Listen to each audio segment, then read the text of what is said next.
네, 뉴스 속의 경제 이슈를 심층 분석하고 최신 고용 동향을 살피는 고용브리핑 365 시간입니다. 오늘은 이재동 기자와 함께하겠습니다. 안녕하세요. 안녕하세요. 네, 오늘은 어떤 주제 준비하셨나요?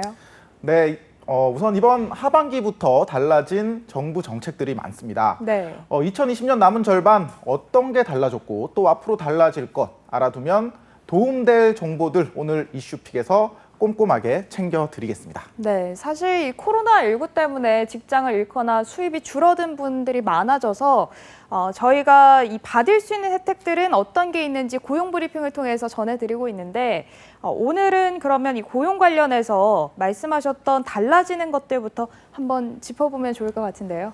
네, 우선 고용노동부에 따르면요, 저소득 근로자에게 연 1.5%의 낮은 금리로 생계비를 대출해주는 생활안정자금의 1인당 한도가 3천만 원으로 늘었습니다. 생활안정자금은 혼례비나 의료장례비, 부모 요양비, 자녀 학자금 등으로 나눠 빌려주는데 각각의 금액 한도가 다릅니다. 대출 계획이 있으신 분들 한 번 더 확인해 보시면 좋을 것 같네요.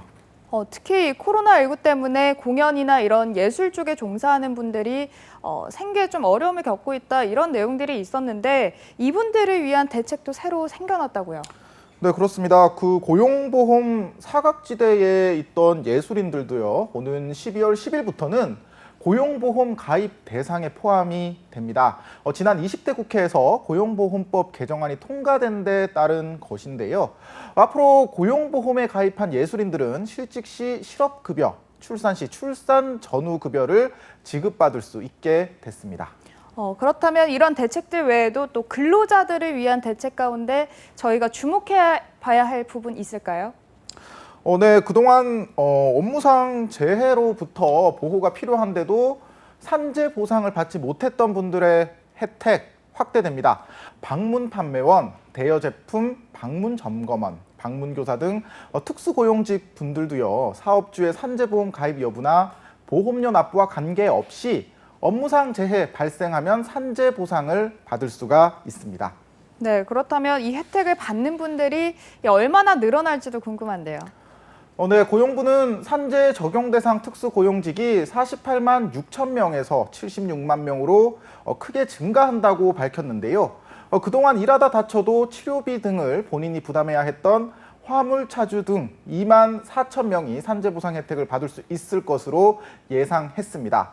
이재갑 고용노동부 장관은 산재보험이 특수고용직, 플랫폼 노동자 등 새로운 고용 형태를 포함해 일하는 모든 사람의 실질적 사회 안전망으로 기능할 수 있도록 적용 범위를 단계적으로 넓혀 나가겠다 이렇게 밝혔습니다. 네, 그리고 또 소방관이나 군인, 택배기사 이런 일을 하시는 분들은 위험 직종이다 이런 이유로 개인적으로 사실 보험을 가입하는데 좀 그동안은 어려움이 있었잖아요. 이런 분들을 위한 또 새로운 기준이 생겼다고요. 네, 그렇습니다. 방금 말씀하신 분들 정말 우리 사회에 꼭 필요한 분들인데 그런데 이분들이 좀 위험할 수 있는 일을 하고 있다고 해서 그동안 보험사들이 보험 가입을 거절하는 경우가 있었다고 합니다. 보험사들은 소방관들은 일단 단체 보험이 있고 직업 때문이 아니라 직무를 보고 판단하는 거라고 해명을 하고는 있습니다만 이번에 금융당국에서는 더 확실하게 특정 직업을 가졌다고 해서 개별 보험에 들려고 할 때 불합리하게 불리한 일을 당하지 않도록 전반적인 근거를 마련하도록 했습니다. 그래서 앞으로 보험 표준 사업 방법서에 특정 직업에 종사한다는 이유만으로 금융 소비자들을 차별하지 않는다는 조항을 구체적으로 만들어서 넣기로 했습니다. 네, 또 이 외에도 눈에 띄는 대책들 어떤 게 있을까요? 네, 저출산 문제 해결과 그리고 육아 부담 덜어주는 대책이 눈에 띄는데요. 이번 달부터 아이를 낳은 뒤 건강관리사의 방문 서비스를 받을 수 있는 소득 기준이 확대되면서 2만 3천 명이 이 서비스를 새로 이용할 것으로 예상이 됩니다. 9월부터는 아동수당 10만 원 지급 대상도 만 6세에서 7세 미만으로 확대되면서 추가로 40만 명이 혜택을 볼 수 있게 됐고요. 아이가 만 6세를 넘어 지급이 중단된 경우는 다시 신청하지 않아도 자동으로 수당을 받을 수가 있습니다. 네, 그리고 저희가 7월 들어서자마자 가장 크게 피부로 와닿는 게 있더라고요. 저도 뉴스로 전해드린 적이 있었는데 이 자동차를 살 때 개별 소비세가 이제 줄어든다고요. 네, 그렇습니다. 이제 개별 소비세 인하폭이 70%에서 30%로 줄었습니다. 차 살 때 세금 혜택 폭이 좀 줄어들었다 이렇게 이해를 하시면 될 것 같은데요. 그런데 7,600만 원이 넘는 차는 할인 금액이 오히려 늘어났습니다. 이거 왜 그러냐? 100만 원의 할인 상한선을 없앴기 때문인데요. 예를 들어 1억 원짜리 차를 산다. 그러면 최대 100만 원까지만 세제 혜택을 줬는데 이 상한선이 없어지면서 1억 원짜리 차량은 할인 금액이 100만 원에서 150만 원으로 오히려 늘어나는 겁니다. 네, 반면에 내려주는 공공요금이 하나 있잖아요. 이 도시가스 요금이 내려간다고요. 네, 그렇습니다. 지난 1일부터 집에서 쓰는 도시가스 요금이 11.2% 인하가 됐습니다. 쉽게 말해서 예를 들면 집집마다 여름에는 매달 2,000원 정도, 올겨울에는 8,000원 정도까지 지금보다 가스비가 덜 나올 거라는 게 정부 예상입니다. 자영업자분들이 가게에서 쓰는 이른바 일반용 도시가스는 인하폭이 더 큽니다. 12.7% 내려서 가게마다 평균적으로 매달 3만 원 정도씩 가스비를 절약할 것으로 보이고요. 산업용은 15.3% 내리기로 했습니다. 네, 사실 이 여름이 되면 전기료 감면 이야기가 항상 나오는데요. 전기요금은 어떻게 그대로 유지가 되는 건가요? 네, 일단 아직은 그렇습니다. 현재 전기요금 같은 경우는요.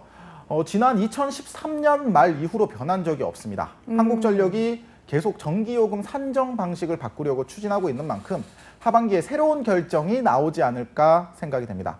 어떻게 바꿀지를 놓고 여러 가지 방안들이 거론이 되고 있는데 도시가스처럼 연료비용이 변하면 요금에 바로 반영하는 체계인 연료비 연동제를 전기요금에도 반영하자는 얘기가 나옵니다만 더 지켜봐야 할 것 같습니다. 네, 알겠습니다. 다음은 유용한 경제 용어만을 쏙쏙 골라서 소개하는 뉴워드 시간이죠. 오늘은 어떤 단어 준비하셨나요? 네, 오늘의 뉴워드는 팻핑거입니다. 팻핑거요. 네, 말 그대로 굵은 손가락이라는 의미를 지니는데요. 주식시장에서의 팻핑거는 금융상품을 거래하는 사람들이 주문을 입력하는 과정에서 실수하는 것을 말합니다. 팻핑거의 결과는 엄청나게 무서운 결과를 가지고 올 수 있습니다. 개인 투자자는 물론이고요. 거대 금융회사가 순간의 실수로 엄청난 손실을 보는 주문 실수가 실제로 많이 생겨서 뉴스가 되기도 했었습니다. 팻핑거. 순간순간 신중해야 한다는 걸 다시 한번 알려주는 단어가 아닌가 싶은데요. 증권뿐만 아니라 달라지는 하반기 정책들을 꼼꼼하게 챙겨서 손해보는 일이 생기지 않도록 꼭 체크를 해보시기 바랍니다. 오늘도 이재동 기자와 함께했습니다. 고맙습니다. 네, 지금까지 고용브리핑 365였습니다.